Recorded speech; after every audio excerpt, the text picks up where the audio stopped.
Sa mayroon ding yung sa sobrang gamit, umiinit na gusto. Kaya nasusunog. Kadalasan noon sa mga CCTV camera monitor, yung mga gano'n na over use. Yung 2 days lang natin hindi ginamit. Oo, 2 days, hindi namin siya nagamit ng 2 days. Tapos binuksan ko siya. Saglit lang, wala pa 30 minutes ako nanonood. Ayun yung nasunog. Biglang na.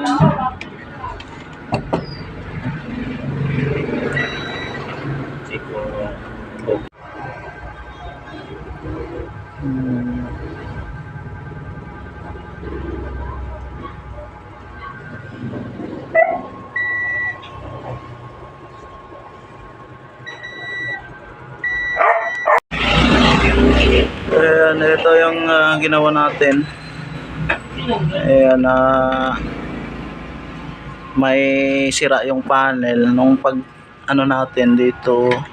Hindi lahat ng Ayan, may sunog dito banda. Ayan, hanapan ng paraan. Kala ko panel talaga eh. Kasi parang panel siya pag inano mo yung panel.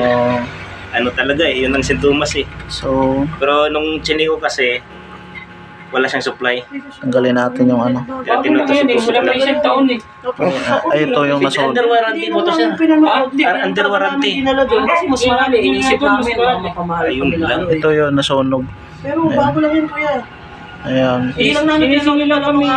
Sinisingil lang kami yun dun sa sa may kahit sabihin mo may warranty. Kasi sinisingil lang kami ng 1,000 So, pagpagawa. Tapos, pero pa yung kapapalitan. Ayan.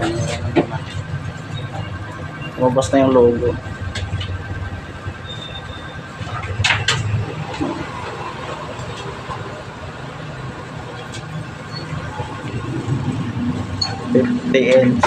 TCL.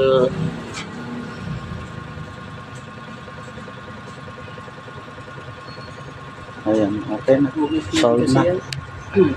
Solve na yung ginawa natin dito sa Southville, Poblacion, Muntinlupa, Tsambahan. Si Lolo yung tumiray. matibay pa yun. Ayan. Ayan, pinanasan na ni Sir na TC. Okay na yung TV ni Sir. Solve na. Mana na.